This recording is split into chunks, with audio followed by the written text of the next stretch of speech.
Bueno, pues saludamos ya a nuestro invitado de hoy. Él es el presidente de Ecuador, Rafael Correa.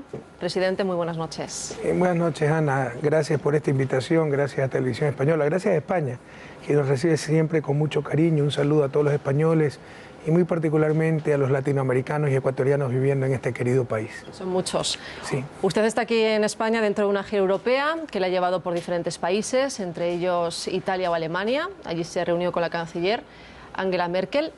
¿Qué tal? ¿Cómo fue la sintonía? Porque sus políticas económicas son bastante distintas.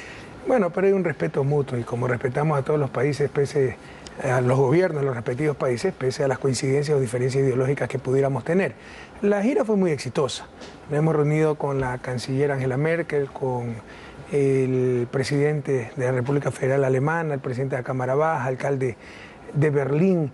Hemos tomado contacto con inversionistas alemanes. Fue una visita oficial a Alemania. Aprovechar esa visita oficial hemos querido pasar por Italia, por España, agradeciendo a nuestros migrantes, porque ustedes saben que ellos votan, incluso tienen representantes a la Asamblea, y el apoyo que nos han dado es extraordinario. Aquí en España hemos alcanzado 83-84% de los votos. Enseguida vamos a hablar de su reelección, y presidente, de 6 asambleístas que ha del sido exterior. Una reelección además por una mayoría histórica.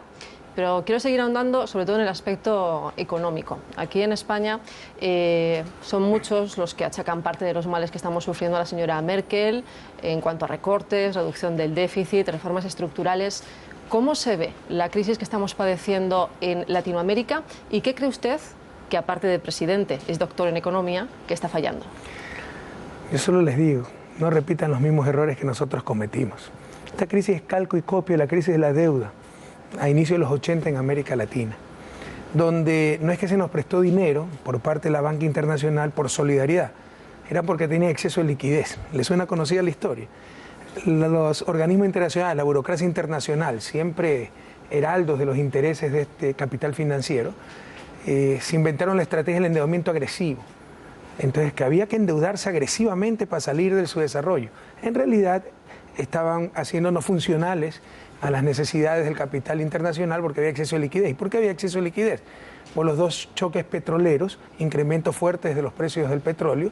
Los países árabes tuvieron gran ingreso petrolero, los colocaron en los bancos del primer mundo. Los bancos del primer mundo no tenían dónde colocarlos y lo vieron con buenos ojos a América Latina. Y antes del 76, por ejemplo, el siglo pasado, no iba un banquero ni de turista a América Latina. Y de repente empezó a haber las filas de banqueros para prestar para cualquier cosa, incluso para armas y a dictaduras militares. Y el Fondo Monetario, Banco Mundial, el endeudamiento agresivo, en buena hora. Así es la salida del subdesarrollo. Bueno, tanto salimos del subdesarrollo que en 82, cuando México se declaró incapaz de pagar, cesaron los créditos, que había sido la fuente de crecimiento, empezaron a exigir esos créditos, el pago, y las tasas de interés, que eran flotantes, pasaron del 4 o 6% a más del 20%, ¿no? En el caso de Ecuador, perdona que le interrumpa, ¿Sí? Señor presidente, lo que usted hizo directamente es, digámoslo así, identificar esa deuda que usted considera ilegítima.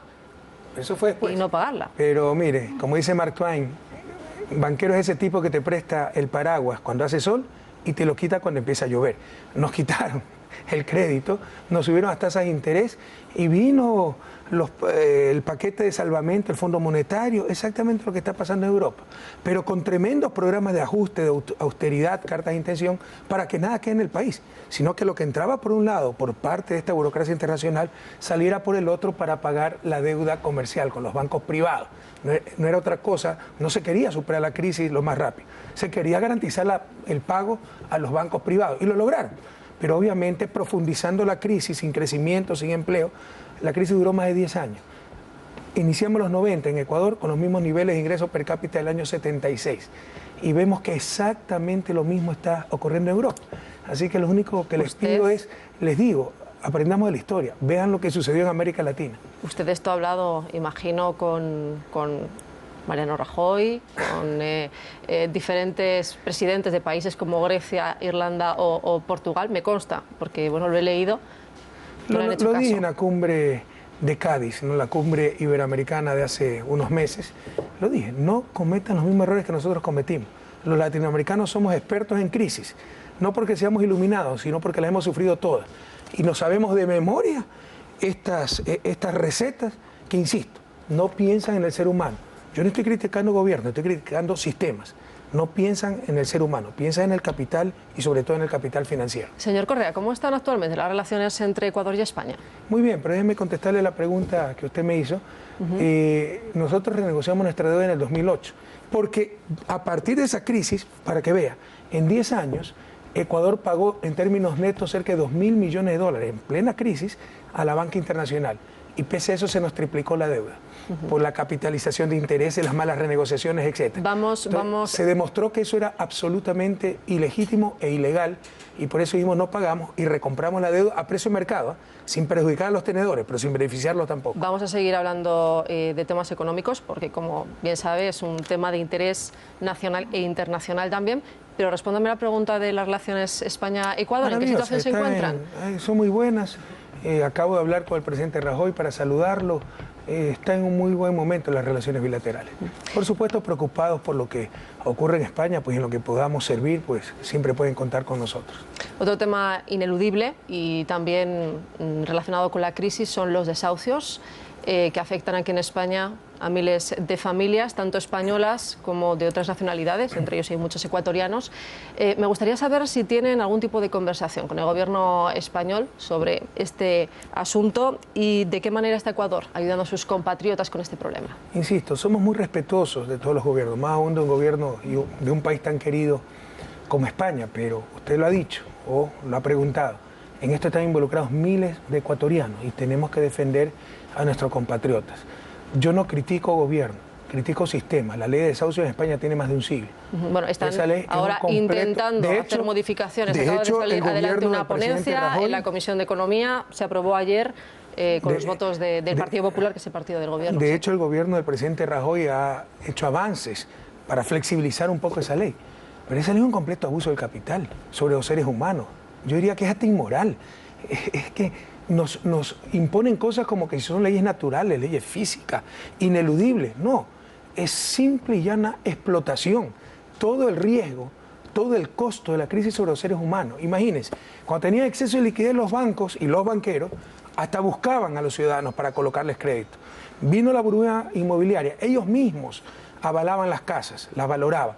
300.000 euros, ten 350.000 para el coche y para los muebles, porque tenían, no por solidario, porque tenían exceso de liquidez y el negocio de los bancos es colocar el crédito, no retener esa liquidez. Viene la crisis, de buena fe no se puede pagar, ten la casa, ya para una familia perder su casa, pero ahora la casa vale 50.000 euros, así que me quedas debiendo además 300.000 euros, además de perder tu casa, te quedas endeudado para toda la vida, están arruinando vidas enteras. ¿Cómo están ayudando a los ecuatorianos? ¿Están tomando algún tipo de medidas, señor abuso Correa? Del capital sobre los seres humanos. Yo quiero dejar muy claro, no es técnica, no es nada.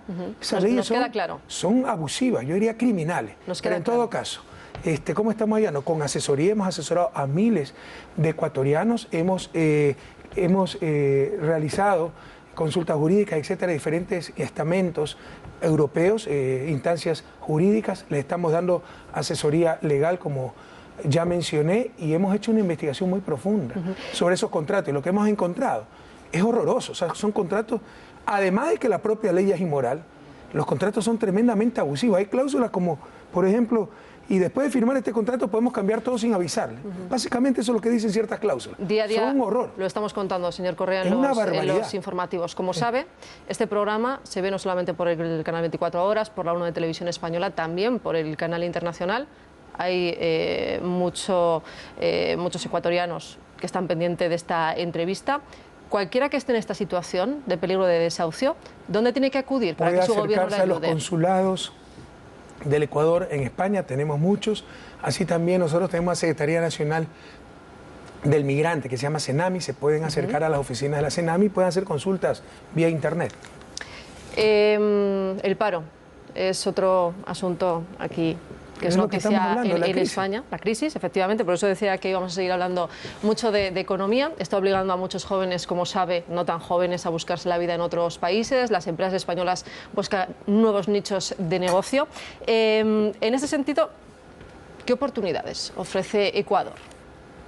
Más allá de las oportunidades a las cuales ya me referiré, reflexionemos un poco sobre el paro. Destruyendo empleo, sin crecimiento no se superan las crisis, se agravan. Y se están aplicando políticas que tampoco dependen de un gobierno, es el sistema. y en este caso el sistema europeo, dominado por determinados países, que destruyen empleo, que impiden crecimiento. La crisis europea es básicamente una crisis financiera, no es una crisis del sector real. Una cosa es que usted no sea competitivo, que no tenga talento humano, que su industria fue superada por nuevas industrias de otra clase de tecnología, tenga que capacitar de nuevo a su fuerza laboral. Esas son crisis reales. La crisis española es una crisis y europea es una crisis financiera, es decir, básicamente coordinación. Sí, sí.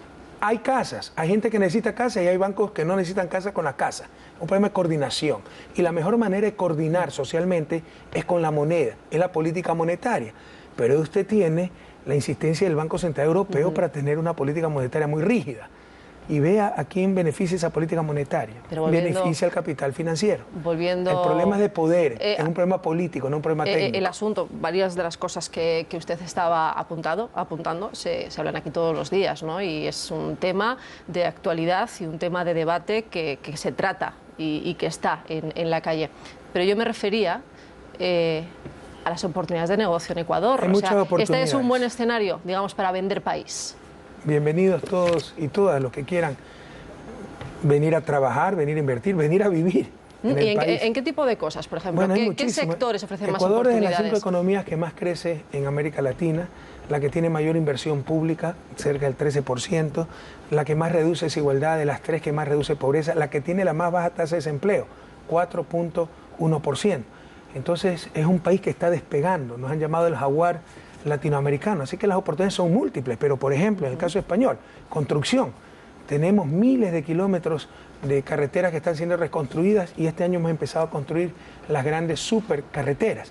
Hidroeléctrica, estamos construyendo 8 hidroeléctricas, sectores estratégicos, refinería, minas, petróleo, puertos, aeropuertos, comunicaciones, es decir, hay múltiples oportunidades de inversión.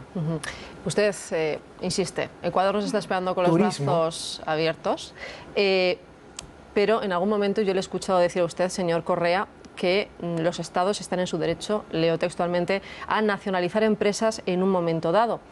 ¿Están claras las reglas en su país? ¿Hay seguridad jurídica para cualquier empresa, pero especialmente, bueno, estamos aquí en España para las españolas? Más que claras, nuestra nueva Constitución garantiza la seguridad jurídica, garantiza la propiedad privada, pero eso no excluye que en caso de necesidad, ¿no?, a nivel nacional, estratégica, con la justa compensación se pueda comprar una inversión extranjera. O sea, eso no lo estamos excluyendo, no lo hemos necesitado. Entonces, no ha ocurrido en estos 6 años de gobierno. Pero yo no excluyo esa posibilidad de ser necesario, que la necesidad no se ha presentado todavía, pero con la justa compensación. Nuestra Constitución garantiza la propiedad privada y garantiza la seguridad. Lo que pasa es que lo de la justa compensación puede ser muy subjetivo, ¿no? También. No, es bastante objetivo, eso lo evalúan empresas especializadas, etc. ¿Quién la decide? Pongámonos en situación, que en un momento dado haya que nacionalizar una empresa. Entonces no conozco los mecanismos en detalle, pero de presentarse, pues se tomarán todas las medidas para que sea un trato justo. Pero, o sea, yo sí quiero ratificar aquí, primero están los intereses del país. Bienvenida a la inversión extranjera, pero Ecuador no va a ser hipotecado para que nos venga esa inversión. Si quieren venir, bienvenidos, y a nadie le ha ido mal en Ecuador, si no averigüen. Empezando por las empresas españolas, cuya rentabilidad es altísima. Ahí está Telefónica, está Repsol, etc. No sabemos. En cualquier caso, podríamos decir que la seguridad jurídica es grande, pero tampoco al 100%. Es total. Oiga, pero ¿en qué país le aseguro que en la propia España, si es que hubiese una empresa de energía que tal vez no cumple con su responsabilidad y está dejando sin luz a ciudades enteras, el gobierno va a intervenir? ¿En qué país no se reserva el Estado la capacidad de actuar en función del bien común? Eso no es inseguridad jurídica, eso existe en todos los países. Apuntaba usted antes a la reelección hace apenas unas semanas y decía yo que había sido una reelección por una mayoría histórica. En 2017, que es cuando se deben celebrar nuevas elecciones en Ecuador, usted ya ha avisado de que no va a estar, que no se va a presentar. ¿Es una decisión irrevocable? Bueno, es que no solo he avisado, eso lo dice la Constitución. Nuestra Constitución tiene tan solo 2 términos, bueno, consecutivos o no consecutivos. En nuestro caso hemos ganado la reelección consecutivamente y este es mi último término de acuerdo a la Constitución de la República.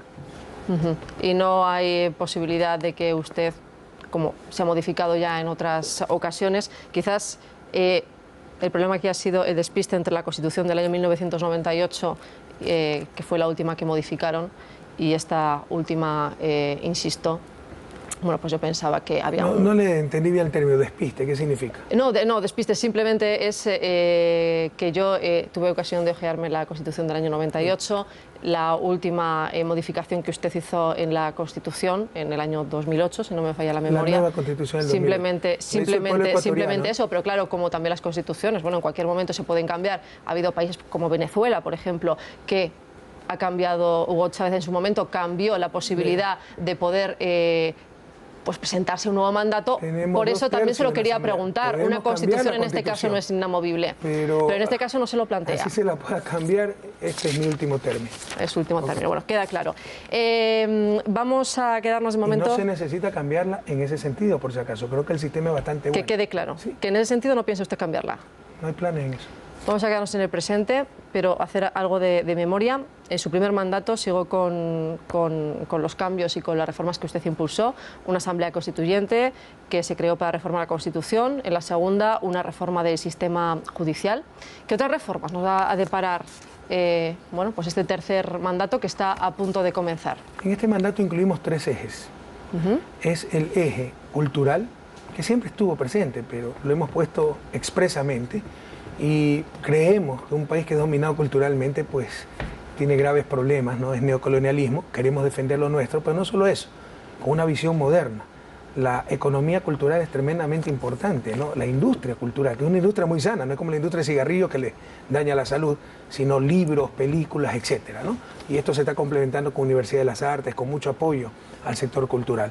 Está el eje de desarrollo urbano, que es uno de los mayores problemas que tiene el país, el mal crecimiento en nuestras ciudades, invasiones, asentamientos en zona de riesgo, etcétera. Estamos con mucha firmeza, ¿no? Con mucha severidad controlando eso, porque ha sido un mal enorme, y estamos haciendo una nueva ley de desarrollo urbano, porque usted sabe que son los municipios los que tienen la mayor autoridad en estos temas, y muchas veces no cumplen con sus responsabilidades. Entonces se está haciendo una ley que organice todo el sistema, y sobre todo el tercer eje, que es el que más vamos a insistir, ahí está el futuro del país, es talento humano, ciencia y tecnología. Y ahí tenemos proyectos, el proyecto más importante de la historia del país. Estamos construyendo una nueva ciudad que se llama la Ciudad del Conocimiento, donde vamos a concentrar todos los centros de investigaciones del gobierno. Se va a crear una universidad de ciencias duras, y estamos invitando a las empresas alrededor del mundo para que traigan las industrias de alta tecnología a esta ciudad que se llama Yachay, así como sus centros de Research and Development, de investigación y desarrollo. Que tienen un montón de retos y de proyectos y mucha esperanza también por delante. Su relación, señor Correa, con la prensa ecuatoriana es complicada, y usted piensa que es necesaria una nueva ley de prensa. ¿Por qué? ¿Desde cuándo? ¿Por qué? Miren los sesgos, ¿no? O sea, la relación con la prensa es complicada, como que si ese es un problema. Bueno, también tengo relación complicada con algunos sindicatos, etcétera, porque eso no es noticia. Ahí usted ve implícitamente cómo ya se reconoce que son un poder fáctico. Pero fíjese que es una pregunta de acuerdo, que yo creo que es de obligado cumplimiento, una respuesta por su parte, para que usted se explique libremente por qué considera que es necesaria esa ley de prensa. Hay gente que considera que no, en Ecuador y aquí en Europa. Simplemente queremos saberlo, que usted nos lo explique. ¿En Europa no tienen ley de prensa? Pues la verdad, sí la prensa está... bueno, la verdad que yo creo que aquí, señor Correa, la prensa en el sentido al que usted se refiere cuando quiere bueno, pues ponerle coto, permítame la expresión, no es igual que en Ecuador. Yo estoy seguro que no es igual. Aquí tiene mucho más ética y profesionalismo. Hay democratización. Por ponerle un ejemplo, aquí esto empezó hace 60 años, la televisión pública. Ecuador empezó hace 4 años. Antes todo era privado. Entonces, por fin está habiendo algo de equilibrio. ¿Cuál era la estrategia? No es que se pone heroicos periodistas con la democratización de la propiedad del canal, se ponen a desempeñar su profesión para informar. No, se hacía un emporio económico, bancos, industria, etcétera, y se ponía un canal de televisión para defender el emporio económico. Le doy nombre. TC Televisión, Gamavisión, propiedad de Filambanco, el banco más grande, que quebró. Hoy sus dueños están fugados en Miami después de estafar por centenas de millones de dólares al Estado. Teleamazonas, del Banco de Pichincha. Telerama, del Banco de la SUAY. Todo era así, esa es la prensa que tenemos. Por supuesto que se necesita una ley para que se dediquen a informar y no a defender intereses particulares. La información es un derecho, la libertad de expresión es un derecho de todas y de todos. no solo el que tuvo dinero para comprarse un canal de televisión o comprar una imprenta. Y la sociedad, además que es un poder tan fuerte, ¿verdad?, mayor que el poder del Estado muchas veces, que la sociedad tiene el derecho y el deber de institucionalmente, es decir, por medio de una ley, regular ese sector, que puede destruir a la propia sociedad, como está pasando en muchos países, como puede pasar en Ecuador, como pasaba antes en Ecuador, cuando hacían lo que les daba la gana, y todavía lo hacen. Pero la cuestión es, aparte de si se debería o no poner límites a la prensa, ¿dónde estarían esos límites y quién debería marcarlos? Para eso es la ley, pues. Pero ya que estamos hablando de prensa, de medios de comunicación, de periodismo... Le aseguro, o sea, por mala que sea la ley, los límites, quien ponga los límites no va a ser peor que ahora la situación actual, que los límites los ponen las 6 familias que manejan los medios de comunicación en el país. Bueno, no nos engañemos, son negocios manejados por ciertas familias en función de sus intereses, y la sociedad tiene que tener instrumentos para protegerse de los excesos de ciertos poderes. En esta legislatura que está a punto de comenzar, este sería uno de sus objetivos, sacar adelante esta ley de prensa. ¿Cuántos anteproyectos de ley y cuántos...? Ha habido como 18, eso ni siquiera es un proyecto mío, es un proyecto de la Asamblea, yo no los conozco. Pero estoy de acuerdo que debe haber, por si acaso, ya tenemos una ley, que es la época de la dictadura. Lo que pasa es que no incluye medios impresos. Pero esa ley dice todo lo que ellos ahora dicen que rechazan en nombre de la libertad de expresión, etc. Hay un consejo regulador con mayoría del gobierno, se puede clausurar emisoras, etc. Queremos modernizar esa ley, pero hay una gran resistencia porque los medios impresos no están incluidos en esa ley y no quieren ninguna clase de regulación. Para usted y para que toda la gente que nos está viendo se haga una idea, ¿qué país tiene el modelo de prensa a seguir, según usted, o el que a usted le gustaría para Ecuador? Desconozco y tampoco me interesa. ¿O general? Bueno, no. Desconozco y tampoco me interesa, Ana. Yo ni siquiera he presentado el proyecto de ley. Fue iniciativa legislativa. Le di seguimiento hasta el segundo o tercer proyecto, por si acaso. Fue un mandato constitucional, transitoria primera numeral 4 de la Constitución de la República, aprobado por el pueblo ecuatoriano en referéndum, en las urnas, en el 2008. Daba un año para tener la nueva ley de comunicación. Pero todo el lobby de los medios de comunicación, con la complicidad de los asambleístas que tienen en el Congreso Nacional, que allá llamamos Asamblea Nacional, la ha bloqueado todos estos años.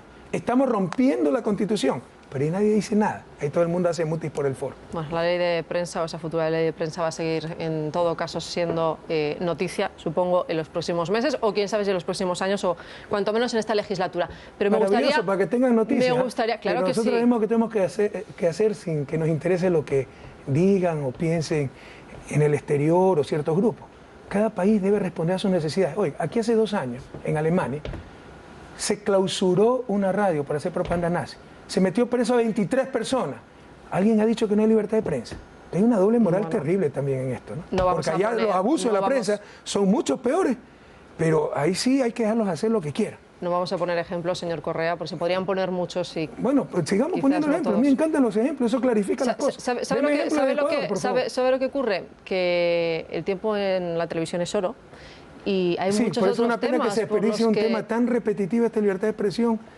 Pero es un tema, señor Correa, que a la gente le interesa. No, a los periodistas le interesa, porque sabe la gente que hay total libertad de expresión. A la gente le interesa, señor Correa. Pero se defienden espacios de poder. Pero insisto, pongamos ejemplos. Pero bueno, yo en cualquier caso creo que mi pregunta, señor Correa, no ha sido nada tendenciosa. De acuerdo, yo no he dicho eso, pero le he puesto un ejemplo muy concreto.